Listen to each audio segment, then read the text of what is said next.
Tynecastle is the venue for the final Edinburgh derby of the season, and the stakes are always high when these two great rivals meet. But who will finish kings of the capital this season?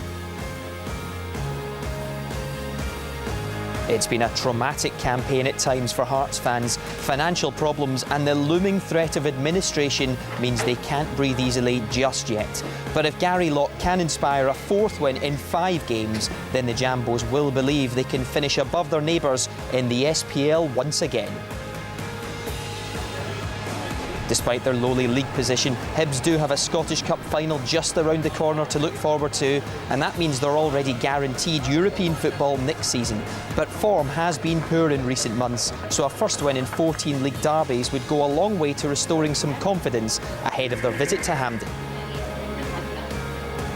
Nothing to separate the Edinburgh rivals in the Clydesdale-Bank SPL this season. It's played 3, drawn 3. Hibs did knock Hearts out of the Scottish Cup though, and that will still hurt. Both are looking for a win today at Tynecastle.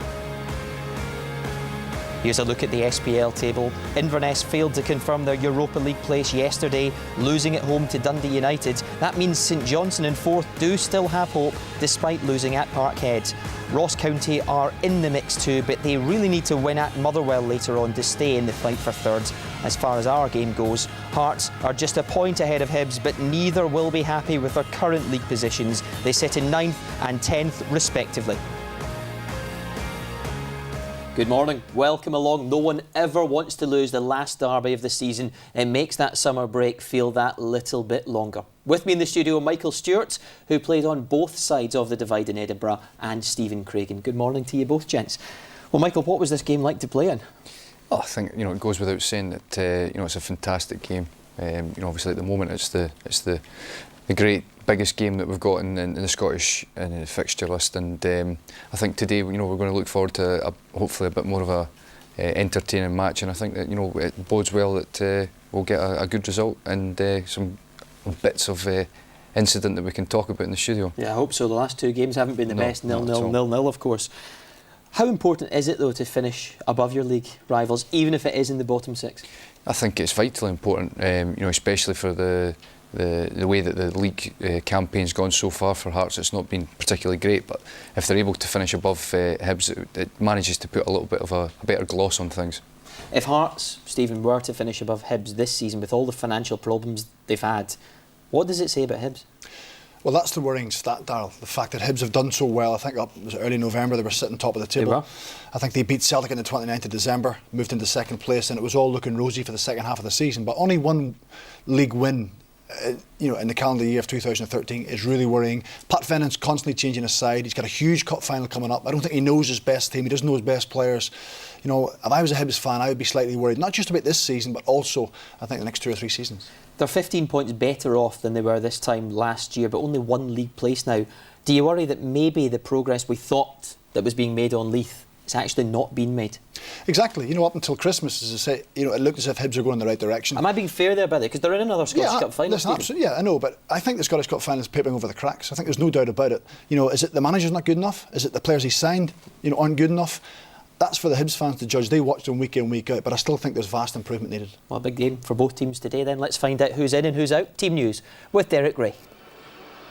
Thanks very much, Darryl. Whereas Hibs, with 3 games in 7 days prior to the Cup final, are trying to come up with a selection strategy to make sure they hit their peak at Hampden, Hearts have the luxury of being able to throw everything at their last 2 SPL games. This is the Hearts team. There are a couple of changes from last week's 3-0 win against St Mirren. Andy Webster returns from suspension. Dylan McGowan is the unlucky player. He loses his place. Michael Ngoo is fit again. Dale Carrick drops out of the starting 11. Now Hibernian have handed a debut to the 19-year-old Edinburgh-born defender Jordan Forster. He replaces the injured James McPake. Forster, one of 3 teenagers in the side. Alex Harris and Ross Caldwell are the others. They make their first derby starts. Lewis Stevenson comes in for the injured Ryan McGivern. There was talk of resting Lee Griffiths, but he will hope to add to his haul of 27 goals in all competitions. Now, from the Hearts' point of view, there is understandable concern off the pitch, given what happened recently with Vladimir Romanov and his business interests. Let's hear a bit more about that. The Hearts' managing director, David Southern, is talking to ESPN's Ailey Barber. Thank you, Derek. Well, David, it's coming towards the end of what's been a difficult season off the pitch. How is the financial situation at the moment? Well, at the moment, on an operational basis, we're fine. We're doing well. Certainly over the last 5 years, we've managed to cut the operating expenses at the club in half.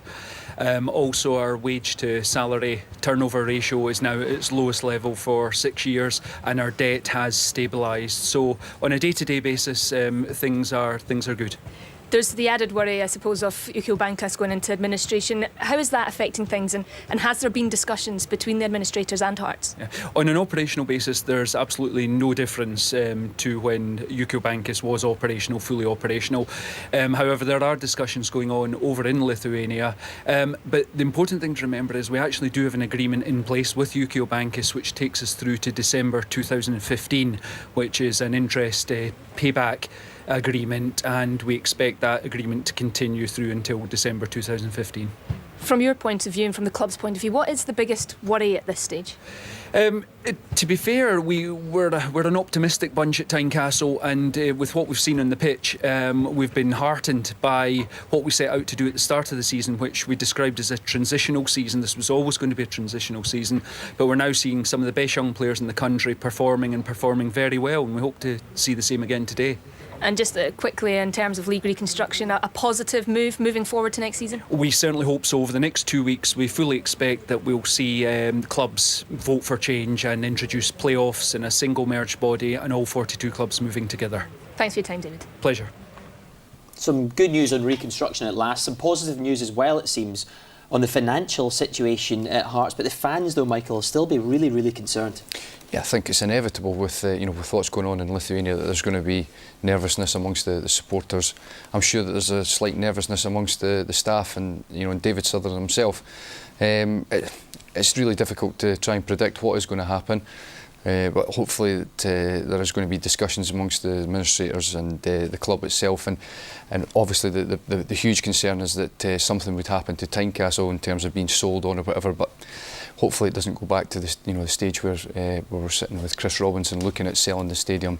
The real hope is that that can carry on and Hearts can continue to play at Tynecastle because it's such a fantastic stadium. That is the fans' ultimate fear, though, isn't it? Because that is the most saleable asset they still have, Tynecastle. Yeah, of course. I mean, in the current climate, it's never going to achieve the figures that it maybe once would have, and yeah, it is the biggest asset. How else are they going to be able to clear that debt? There's so many questions that people need to know answers to, but unfortunately at the moment that we don't. Yeah, absolutely. David Sutherland, he was suggesting there that there is a deal in place, an agreement with the debt will be paid off slowly, but things can change. That company's in administration. Well, the thing is, the administrators don't have any affection towards Harder Midlothian Football Club. They, the only affection they have is getting their money back. And if it means closing something down in another country, it will not bother them one little bit. David Sutherland was very positive, great outlook. But we've seen this many times coming from Tynecastle. We're not really sure what's going on in the background. They don't even think he knows what's going on in the background. He's trying to get a positive spin. They've talked about getting salaries down, getting the budget down. They've done that. They've got a competitive team on the pitch. I think they'll be in a much better position next season. The younger players have played a lot of games. The experienced players have done well. John Sutton's come back in. Will Andy Webster stay is the big question. I think he's key to it all as well. So it's finding that balance between young players who are good and enthusiastic, but also having the right bunch of experienced players. Final thing on this, just briefly, does it make it more or less likely that this fans' takeover will still take place? Well, I think hopefully it makes it more positive. I think when fans are in control, of course they don't dictate everything, but they have an affection for the club and they want the club to survive and move forward. Don't forget, of course, if Hearts were placed in administration, they would lose a third of the points total from last season, 17 points. It would put them bottom this year, and that is a great concern. OK, yesterday a few games were played significant in the race for Europe as well. St Johnstone lost at Parkhead. They still have hope of a Europa League place on a day when Celtic lifted the league title finally. But really all the talk here, guys, was about Neil Lennon and his future ahead of this one, which is not great timing when you're about to lift the trophy. No, I'm pretty sure that it's an unwelcome distraction for them. Although I'm not too sure that we're seeing in today's papers that he's being linked with Stoke. It's I'm not too sure. You don't think he'd leave Celtic? No, to go to I Stoke? don't think so. Especially when he's been throughout the season talking to his players about moving to, for example, Norwich as being a step down. I think it would be unwise of him to then go and move to Stoke, which is a club that's similar stature to Norwich. I think I think if we were to leave Celtic, that there would be a better opportunity than Stoke. It was a comprehensive win on a great day for the club. But therefore, Everton, if they were interested in Neil Lennon, Is that more likely a destination he would choose? I think it's as good a Premier League club as he could get at the moment. You know, the top four as they currently stand, plus Liverpool being in fifth, you know, but Spurs as well, Arsenal, all those clubs. He's not going to go there from Celtic. I think Everton's the next biggest step he could go to. He's done well. I think he's, you know, especially in European football, on a small budget, he's been able to compete. You know, the team's been good to watch. His stock has risen. He's in contract talks at the minute. It's always likely that someone's going to come into the press. Suddenly he's asking for a little bit more. You know, there's other talks going on. So it all plays one. I think he'll stay at Celtic. I think I've no doubt. I think it's better for his profile if he stays at Celtic for another 2 or 3 years, wins another 4 or 5 trophies, Darryl, puts him in a much stronger position. Elsewhere yesterday, Dundee United defeated Inverness, which means that Inverness could not seal that Europa League place, and they missed a penalty earlier on. Safe to say Terry Butcher would have been frustrated after this one. Yeah, there might have been a few changing room doors getting a punch or whatever, and he would have been desperate to get that wrapped up before going into potentially a Highland derby where both teams could be challenging to get into that European spot. But you know, things transpired yesterday that it looks as if Ross County can get some sort of result today, that Highland derby could be a massive game. Yeah, I think the thing is they went in front. That's the disappointing thing. You go in front, you're at home, but then you get caught in the catch-22 position. Do you go and try and get a second? Do you sit back and try and protect what you have, and suddenly you invite Dundee United onto it? By all accounts, Inverness could have scored goals. You know, they're going for the win, but you then leave yourself vulnerable. With guys like Guy Mackay-Stephen, they're always a threat. They're certainly going all out for the win. This Highland derby next week could be brilliant. Now, who's your favourite? Well, I think it's in Inverness's hands. You know, the only thing for me is Inverness have been successful in the majority of the Highland derbies. I just feel in the law of averages, Ross County will get something out of it. If they can get something today, Derek Adams will certainly fancy his chances next week. Next week will be certainly worth a watch. Now, the last time Hibs tasted victory in a league derby was 4 years ago. They should have won a couple of months back at Easter Road, though, of course. Lee Griffiths' brilliant effort was somehow ruled out. It was well over the line. The men from Leith are hoping for a change of luck today. We'll be back shortly.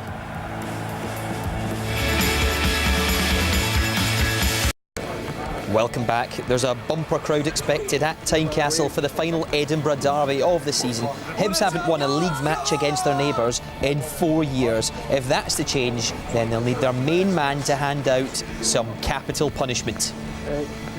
Now I know the truth, that anything could happen, anything could happen, anything could happen, anything could happen, anything could happen, anything could happen, anything could. A stunning goal from Griffiths.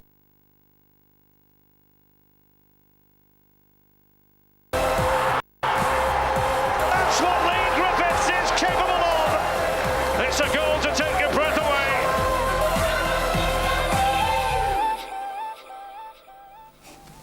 Sealed with a kiss. Michael Stewart and Stephen Craigan are with me. What chance now, Michael, of Hibs retaining Griffiths for next season? Well, there's quite a few permutations that could arise from Lee's position. Obviously, Wolves have got a year's option on his contract that would seem foolish not to invoke that. Especially now they're in League One. Maybe he's a fit there. Well, I don't know. I would be concerned if he was to go down to League One. You know, physique-wise and things like that, it can be a bit of a scrap in that league. My personal sort of advice to him would be to stay at Hibs for at least another season and continue the good work that he's put in over the last couple of seasons with them and push on. And I think that if that was the case, that he would have a number of suitors down south, you know, higher up than League One, chasing his signature. Stephen, when I say maybe that league would suit him, I'm not being disrespectful, but I mean maybe he could go down there and score a lot of goals for Wolves. Well, I think some people are still to be convinced that he can score goals in England. You know, I think he scored the most league goals as a Hib player, I think, in 40 years. So for him to go back to England and do the same again, I think it would suddenly raise his stock a little bit higher. You know, Michael said it himself, he might not get the option to stay at Hibs. I think when you've scored so many goals, everybody's looking for a goal scorer. You know, you speak to most managers, what do they want? They want someone who can put the ball in the back of the net, someone who's a threat, someone who's got pace, ask questions of the opposition. Lee Griffiths does all that. It depends who the manager is. He was due to go down and see Wolves. That's a little bit up in the air now because Dean Saunders is gone.